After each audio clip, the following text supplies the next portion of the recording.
Welcome to the new Leam. My name is Srujana Yadav. Today I want to discuss specifically about a issue that is recently in news and there are many controversies around it is the issue of interfaith marriages. Interfaith marriages have become again a very important topic and hot topic for the discussions on various platforms for obvious reasons for the obvious reasons that Karnataka said that they're going to enact a law banning religious conversions for the sake of marriage. Similarly, Haryana is exploring the need for a law against interfaith relationships involving Hindu women and Hindu men in the wake of a stalker shooting a 21-year-old woman outside her college in Faridabad. Madhya Pradesh will soon also join the bandwagon of states which clearly talks about the curbing interfaith marriages in a bid to end love jihad. Uttar Pradesh is also categorically planning to regulate interfaith marriages, and they're going to state that it will be an effective tool in curbing any kind of religious conversions which are made forcefully. So, having understanding the various moves being done by states, it shows how interfaith relationships have become a huge issue in several at various stages, where certain Hindu activists allege that Muslim men are luring gullible women for conversion. Hence, such forceful conversions will not be accepted and hence need to be curbed. So the perspective that they are arguing is quite evident that they think that conversion is being done very forcefully and it needs to be curbed and banned.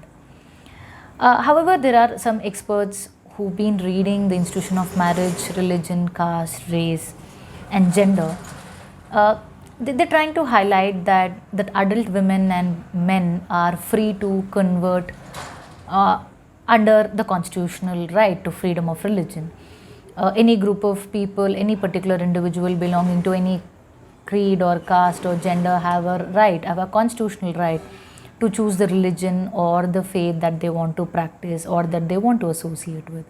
So, this entire issue about issues and creating a controversy around them would actually create a huge problem, opening up more issues for many people. For example, the recent demand to ban the Tanishq ad, where two women belonging to two different faiths were featured in the ad, and that was eventually being removed from the particular website of a particular company that brought out this ad.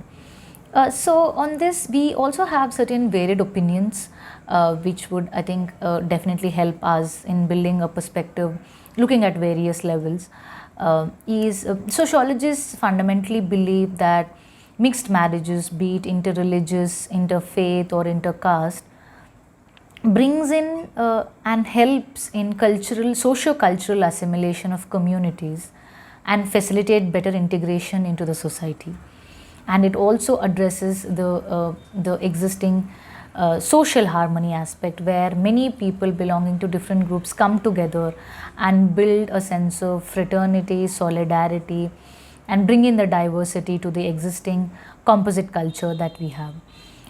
Legal experts talk about this very specifically, about how this is an issue of constitutionalism, constitutional right, where the individual, he or she, have a right to choose their partner, and this is part of the fundamental right under Article 21, which is guaranteed by the Constitution of India.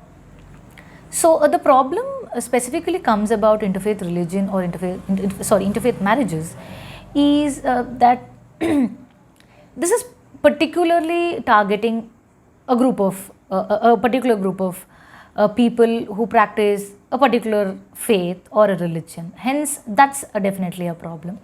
Apart from that, many also argue that this could also lead to a huge sense of communal disharmony, huge sense of insecurity among different faiths that are coexisting peacefully. And more predominantly, this questions the basic tenet of our constitution, which clearly says that the idea of secularism is part of a basic structure doctrine of the constitution, which means that we cannot bring in any changes, or we cannot bring in any questioning tendencies that could compromise our secular credentials. So on this note, I would want to highlight that how these varied opinions gives us a room for us to think about this issue and make informed opinions or decisions about this. Thank you very much.